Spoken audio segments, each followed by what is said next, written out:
Now, from Nebraska's trusted news source, this is Channel 8 News at 5. Coming up tonight, legislation is passed to block more than 100,000 rail workers from walking off the job next week. Plus, because of the intense drought, Nebraska fire season is now declared a year-long phenomenon. But first, a shocking scene in Beatrice involving a suspect with a crossbow and fireworks. Good evening, everyone, and thank you for joining us. Rod has the night off. Beatrice police say the man was locked in the basement of the home and was having some mental health issues when they got the call. Channel 8's Matthew Mittleiter has the full story of what exactly happened. Just before 5 o'clock on Tuesday afternoon, police say they got a call about a man who had locked himself in the basement of a house near 17th and High Streets. They were told he had a crossbow and a knife and was having a mental health issue. Police say they attempted to communicate with the man but were unable to get him to come out, so they brought in a SWAT team to make contact. That's when officers smelled gas coming from inside the house. The SWAT team arrived on the scene. We continued conversing with the subject, and officers started smelling an odor of gas.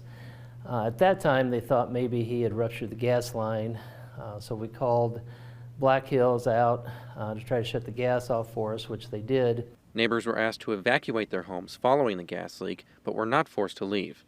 Murphy says the SWAT team then broke the windows to ventilate the basement and allow the gas to escape. And at that time is when the fireworks started going off inside the house. Once that happened, we noticed smoke coming from the attic of the house and made a decision that we needed to go in and try to get the subject out of the house. Murphy says they were able to get the man out without anyone getting hurt, while the Beatrice Fire Department worked to put out the blaze. Obviously, there was some fire damage and water damage in the house. An investigation was conducted with the Beatrice Fire Department and the Nebraska State Fire Marshal, and fireworks were located in the basement. Officials were at the house until a little after 11 p.m. on Tuesday to inspect the home.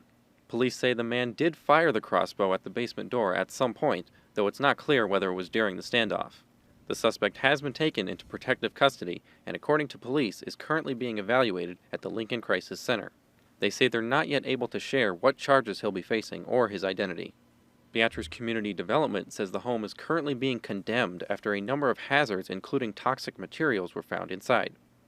Reporting in Lincoln, Matthew Mittleiter, Channel 8 News. Now to some suspects still on the run after a stolen car pursuit overnight. It all started just before midnight near 28th and Potter here in Lincoln, where the stolen car was parked. Police say the vehicle drove off and eventually was stopped at a dead end. They said when the officer tried to approach the vehicle, it took off again, crashing into the cruiser. The stolen vehicle was eventually found near 35th and T Streets. So far, no one has been taken into custody. Now to a follow-up on the Laurel quadruple homicide. The man accused of killing 4 people and lighting their homes on fire is headed to trial. 42-year-old Jason Jones is charged with 4 counts of first-degree murder and 2 counts of first-degree arson. He'll be arraigned in district court on January 23rd. The U.S. House of Representatives voted to avert a rail strike that could cripple the shipping industry. The bill now goes to the Senate, which will have to work fast before a tentative strike date on December 9th. Mike Valerio has the latest from the Capitol. The president made it pretty clear the repercussions, the ramifications for the country and for workers across the country if we don't get this done, if there is a strike. The House of Representatives approved legislation in a 2-part vote Wednesday to block more than 100,000 rail workers from walking off the job next week. The bill is now in the hands of senators who need to pass it before a strike set for December 9th. For months, there's been a stalemate between the workers' unions and the railroads reporting record profits last year, with one strike averted in September after a tentative agreement was reached. Once the members looked at it, some of the unions ratified it. They said this is enough, but a lot of union members felt, particularly in the wake of the pandemic, that paid sick leave was something that they had to have. President Joe Biden asked top leaders in Congress to get involved this week after previously being reluctant to step into the fight. But ultimately, he decided the economic upheaval a strike would cause couldn't be ignored. Business groups fear a freight rail strike would lead to widespread shortages of food and goods, to prices spiking and commuter train interruptions. One economic group estimates it would cost the U.S. economy $1 billion in just the first week. Unions say walking off the job is a last resort, but one they're willing to take so rail workers can get their demands met. They work really hard, very dangerous jobs. Many of them work outside, they're exposed to the elements, to chemicals, musculoskeletal injury, and they need paid sick leave. In Los Angeles, I'm Mike Valerio. Experts are sharing some concerning news, saying the risk for fire is remaining high in Nebraska. Channel 8's Veronica Barreto spoke with a local fire department and joins us live with more on the issue. Veronica?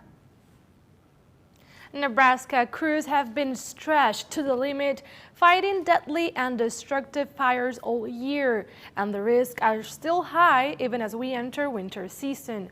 A fire management officer says our state no longer has a fire season. It's a year-round phenomenon. Volunteers fire departments say they saw an increase in wildfires in 2022, and it's all because of the drought. Because of the weather conditions, fire departments have been taking extra measures. In Hallam, for example, there is a no-burn ban in place. We've had some lawnmowers actually catch fire this year. Just it's been so dry, things get built up in them, and you can't stop it. So. Chief Skillet says even with the challenges that volunteer fire departments face, they are ready to battle wildfires year-long. And fire departments are urging people to observe posted restrictions as well as the weather, especially during family gatherings and reunions. I'll have more on this story at 6 o'clock. Looking forward to it, Veronica. Thank you very much. Well, we all know during the winter, ice, sleet, and other dangerous conditions can lead to car crashes. Channel 8's Danielle Kaiser spoke with car specialists here in Lincoln about how to stay safe and prepare for the roads this winter. Graham Tire Company here in Lincoln serves hundreds of customers each winter, and they've seen it all. Wesley Sharton at the O Street location says winter prep is necessary. His first tip before you hit the road, let your car warm. Probably not a bad idea to start it in the morning before you get going. Let it warm up a little bit. He says in the last few winters he hasn't seen terrible snow and ice, but keeping up with the regular fluid checks could save you once weather changes. You can double check your tires, make sure there's enough tread on there to get you through the winter. Snow and ice is absolutely horrible when you're dealing with low tread on the tires. Double check the coolant, make sure you got enough coolant, fresh coolant in there. He says ultimately taking your time is the difference in whether you'll need tire repair shops like theirs this winter. Really it's just kind of hit or miss. It's just kind of how you drive, where you drive. But it's definitely a good idea right before winter to get your vehicle checked out, make sure fluid's all topped off. Just take your time, slow down, and then check your vehicle out before you go.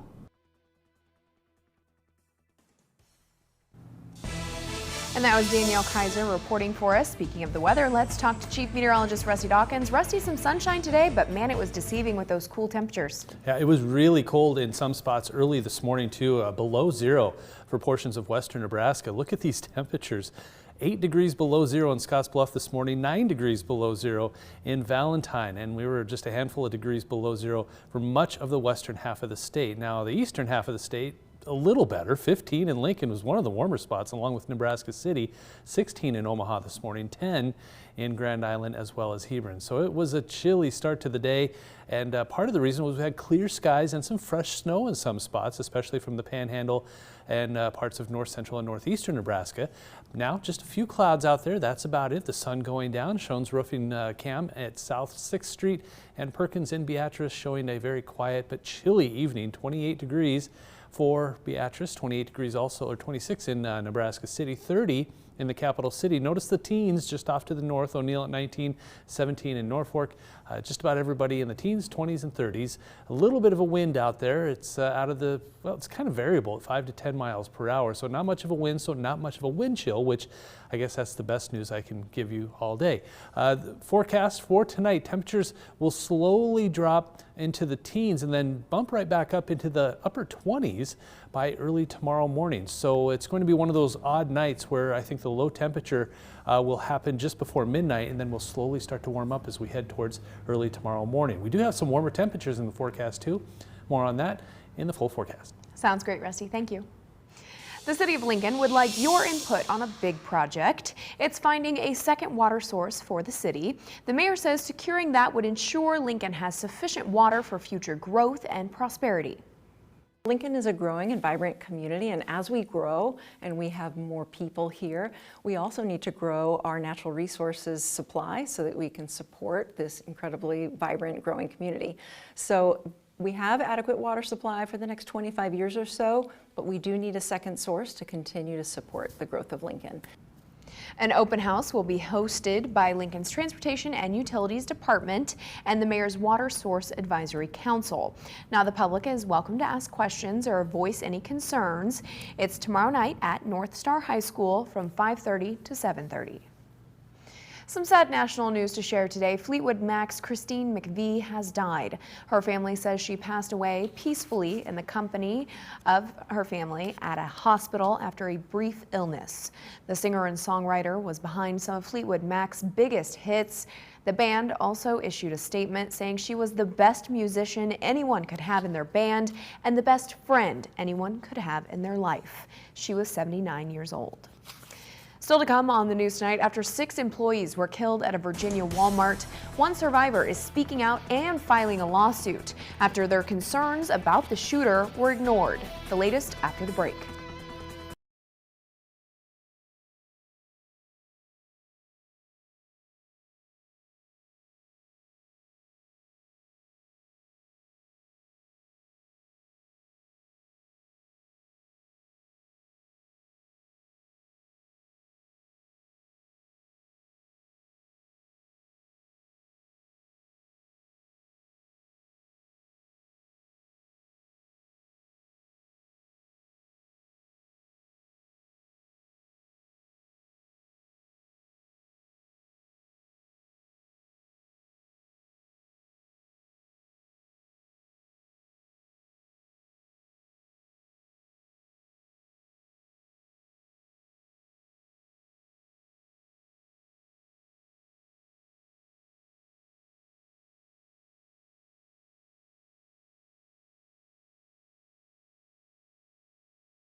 Now to the fallout from the deadly mass shooting at a Walmart in Virginia.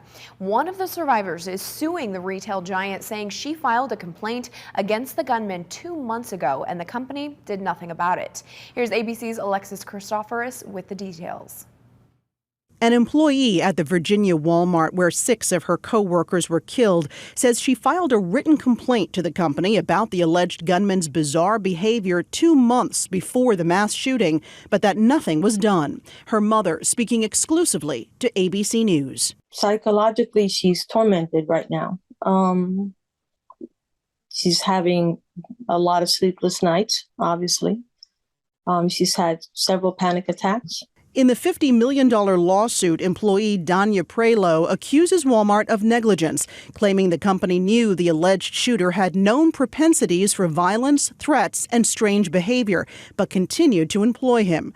Prelo was in the break room when store manager Andre Bing allegedly went on a shooting rampage before shooting himself. She made a desperate call to her mother. She's saying, he's killing everybody, and I know he's going to be after me. I'm next. According to the complaint, Bing allegedly asked Prelo if she liked guns and told store employees, including managers, that if he was ever fired, he would retaliate. The complaint saying Bing was disciplined several times throughout his 12 years as a Walmart employee. Walmart telling ABC News, "We are reviewing the complaint and will be responding as appropriate with the court." There is still no known motive for the shootings, but the lawsuit alleges that Bing had a, quote, personal vendetta against several Walmart employees and kept a kill list of potential targets. Alexis Christoforous, ABC News, New York. Now, your Storm Alert team forecast with Chief Meteorologist Rusty Dawkins. So we're wrapping up November, and this is what snow in Lincoln has looked like the last 5 years. On average, we're at about 1.5 inches for snowfall total for the month of November. The last 3 years just hasn't amounted to much, but 2019 had about 1.5 inches and over 7 inches back in 2018. Just to give you does this mean anything? Does this mean what kind of winter we're going to get? Well, in 2021, we ended up with about 5 inches in Lincoln, so not much there. And then a trace in 2020, we ended up with almost 50 inches of snow. So it doesn't signal anything. Snowfall, speaking of a lot of snow, look at Gering. That's over by Scotts Bluff. It's kind of the twin city of Scotts Bluff. 6 to 7 inches in Gering from Monday into Tuesday. Valentine had just over 3 inches, 2 inches in O'Neill. Hastings, Garland, which is just over by Branch Stoke, about 1/2 inch and almost 1/2 inch in Grand Island. I believe the official total in Lincoln was a trace. So we did see a little bit of snow. There's still a little on my yard right now. Southeast Community College, 84th and 0, quiet, cool. It's a chilly night out there, 28 degrees already, 28 East Campus, the airport at 30 degrees. So, I mean, it's not bad. It's just, you could tell it was a cold day, and it's the last day of November, so somewhat expected, but our highs were only in the 30s, and we should be in the 40s. 25 in Wahoo right now, Columbus at 24, 30 in Hastings, 31 degrees. In Hebron. Not much of a wind, calm to 3, 4, 5 miles per hour, so the wind chill isn't affected that much, but if there is a little bit of a wind, it will knock us down a little bit, like Omaha right now at 16 degrees. So not much going on the satellite and radar, just a few clouds from about North Platte towards the Panhandle, and that's it. So what's going to happen is we have this area of high pressure, and that is going to bring with it some wind. So I think by tomorrow morning and into the afternoon, boy, that wind will be coming out of the south at anywhere from 15 to 30 to maybe even gusting towards 40 miles per hour. Warm front also moving through. So all of this is going to come together and give us a mild day tomorrow, a mild day, we'll call it a warm day after that, but the wind is going to play a part in all of this as we head through the day and Thursday and into Friday. I think the wind will stick around through a good portion of, at least through Thursday. It'll be somewhat out there as well on Friday, but it is going to warm us up. So tonight, temperatures dropping into the teens briefly.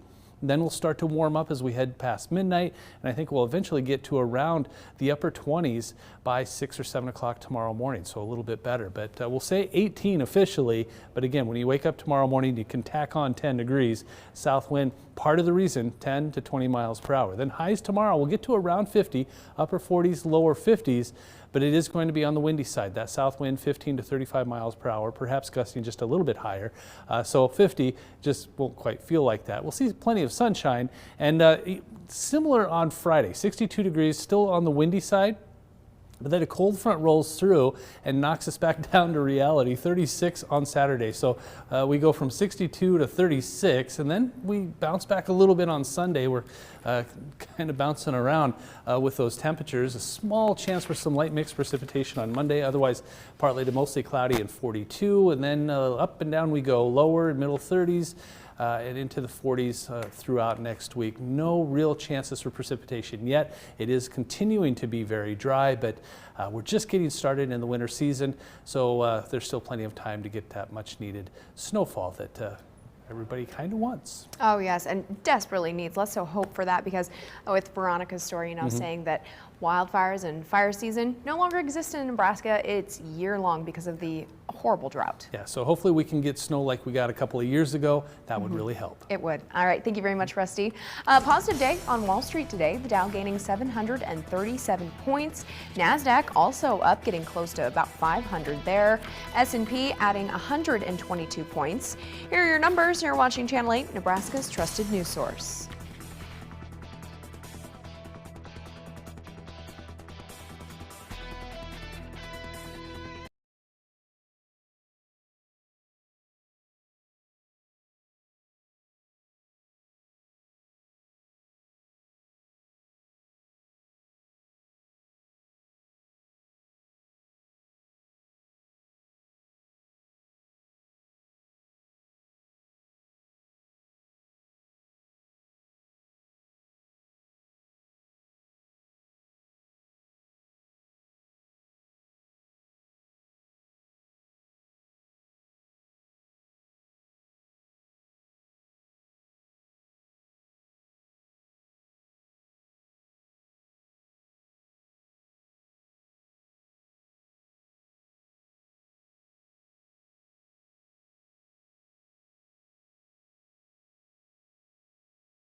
Tales. One involves rock candy, so to speak. The other was decades in the making. Jeremy Roth has tonight's Take a Look at this. Today we have Dwayne "The Rock" Johnson and Snickers bars in a redemption story that really satisfies. Johnson recently posted a video of himself returning to a Hawaii 7-Eleven store where, as a teenager, Johnson says he used to steal a king-sized Snickers bar every day. Because I couldn't afford to buy one, that was my pre-workout food. So that's his secret.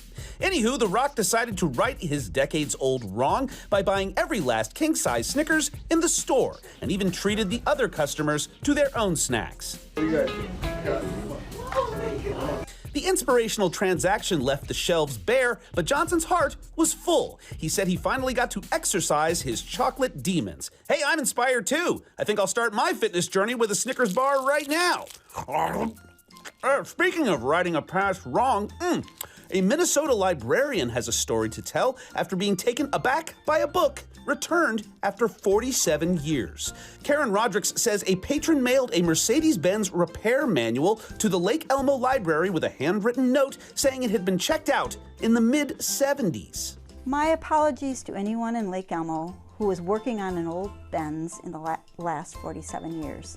The anonymous patron also included $200 cash, which Rodricks says will be invested back into the library, a gesture of goodwill that was better late than never. That just shows how much he values the library. For Take a Look at This, I'm Jeremy Roth.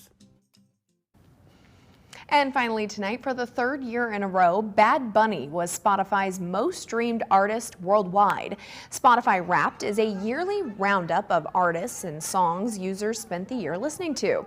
The Puerto Rican singer's tracks generated more than 18.5 billion streams so far this year. His smash hit, Un Vierno Sin Ti, was also nominated for Album of the Year at the upcoming Grammys. Others included in the worldwide top 5 are, of course, Taylor Swift, The Weeknd, and K-pop icons BTS. Here in the U.S., Drake was the most streamed artist, and Kanye West also made the top 5. Rusty, who would be your top streamed artist? I don't do Spotify, so I'm not going to have... If it wasn't Spotify. I don't know. Probably Metallica. Okay. Tool. No, it'd be Tool. Nice. It definitely would be them. It's a good day to stay inside and listen to some jams. It's kind of cold out there, but it is going to warm up. Windy tomorrow, sure, 50 degrees, 65 on Friday, so a warm and windy day there, but 36 degrees on Saturday. We are going to see the chilly temperatures return on Saturday. So overall, it is going to be a cool night tonight, but we do warm up, at least for a couple of days. All right. Thank you, Rusty. And thank you all for joining us. We'll see you right back here at 6 o'clock. Have a great night. With the Channel 8 News mobile app, you'll be the first to know. Get alerts about breaking news and weather, all in the palm of your hand. Extreme sports. And now, Amigos Extreme Burritos with extreme sauce and 3 cheeses with steak, chicken, or beef. And crispy French fries at Amigos. Closed captioning on Channel 8 Eyewitness News is brought to you by Christensen Hearing Analytics. If you want the job done right the first time, you call Thrasher Foundation Repair. Thrasher has been fixing wet basements, foundation, and concrete issues for over 4 decades in the Midwest. There are plenty of people who can promise you a solution, but Thrasher delivers. You have a home and a family to protect, and our team of experts will give you the confidence you need to sleep at night. Schedule your free inspection and learn how to get 0% interest and no payments for 12 months. Hi, my name is Troy. I lost 170 pounds with the help of Dr. Familiar and his team at Heartland Weight Loss. Now that I've lost the weight, I feel great. I cannot believe how much energy I have. It transformed my life, and it can transform yours too. It's the best decision I made for my life and for my family. Call Heartland Weight Loss at 402-GET-HELP. So if you or someone you love is struggling with obesity, pick up the phone, call us today, or go to our website. You'll be very glad you did.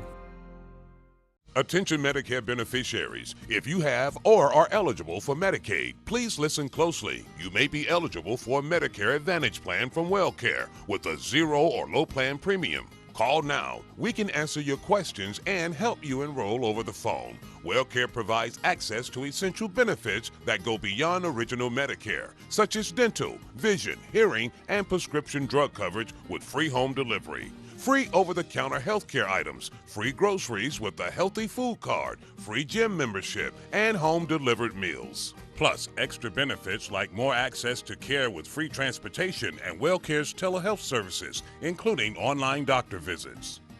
WellCare is contracted with Medicare to provide plans that may be perfect for you. Call 1-844-682-9370. Now, that's 1-844-682-9370. WellCare, Medicare done well. Everyone at Kia of Lincoln would like to thank you for helping us make 2022 a record year in new car sales. For a limited time only, we are offering new 2022 and 2023 Kias at or below MSRP. Kia of Lincoln, 1145 North 48th Street.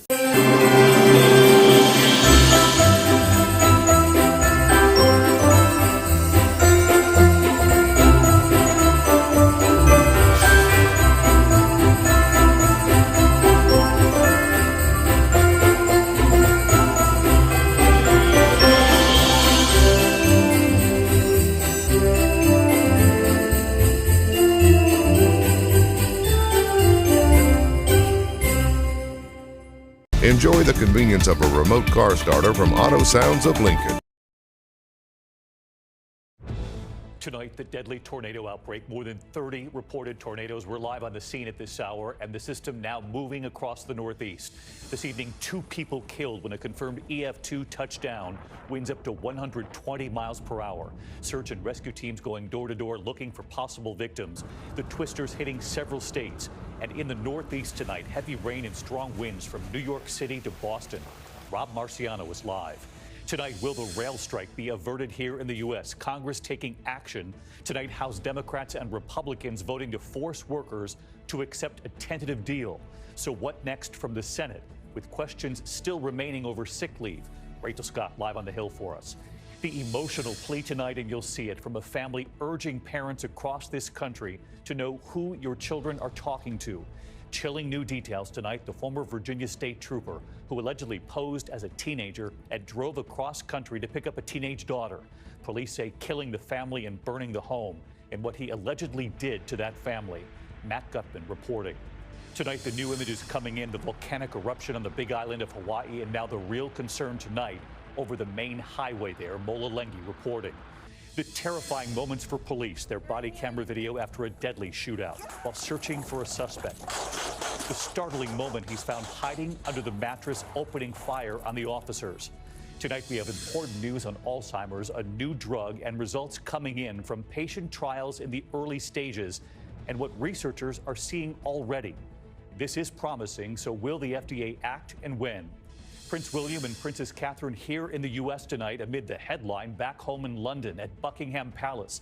The resignation tonight, what a guest was repeatedly asked. And back here at home, celebrating a beloved singer and songwriter behind some of the biggest hits of the 1970s. And the message just in tonight from Stevie Nicks.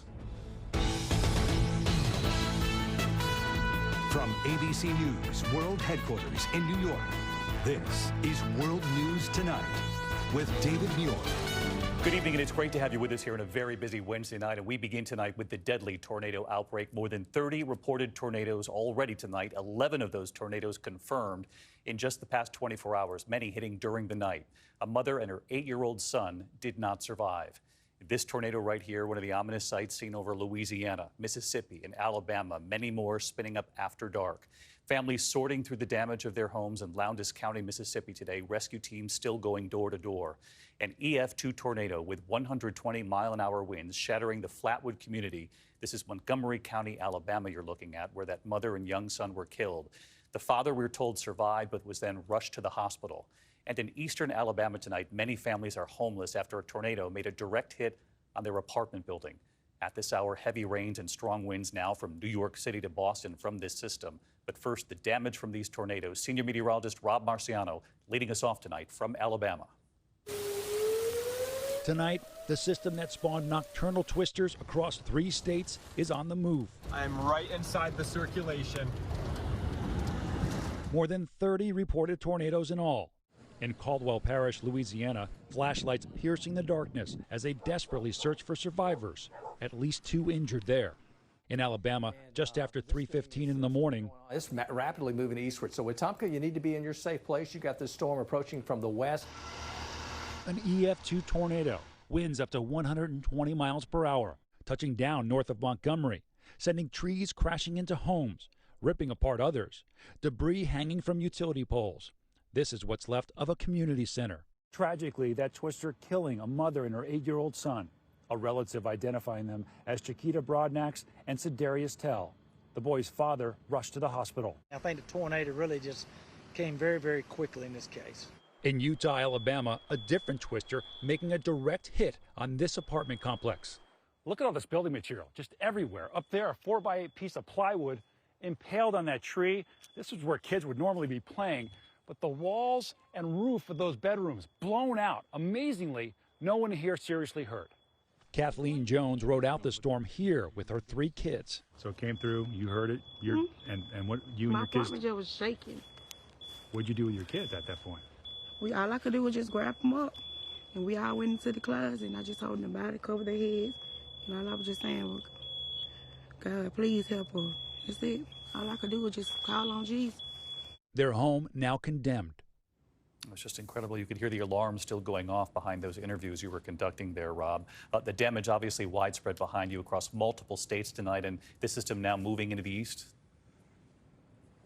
Yeah, David, this is the front of that now condemned apartment building, one of 10 confirmed EF1 or higher tornadoes that took a direct hit across parts of the south. That threat now finally winding down, as is the wind threat here, but now it's in the northeast, as you mentioned. Wind, rain, a messy day there. Air travel delays, difficult driving on the roadways. You see the radar. It is pushing off to the east, but it will be several hours before it does so. The wind is not going to calm down tomorrow. Wind advisories and high wind warnings posted for much of the northeast. Could see them gust to 50 miles an hour. And look at that. This lake effect snow machine back in action. Warnings are up north of Syracuse. Could see over a foot of snow there. A couple of days of rest, but the next storm is already pounding the Pacific Northwest tonight with heavy rain, wind, and snow there.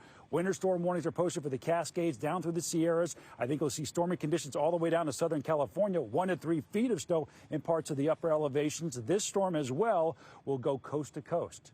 David? All right, Rob Marciano tonight. We're thinking about all those families in the storm zone. Thank you, Rob.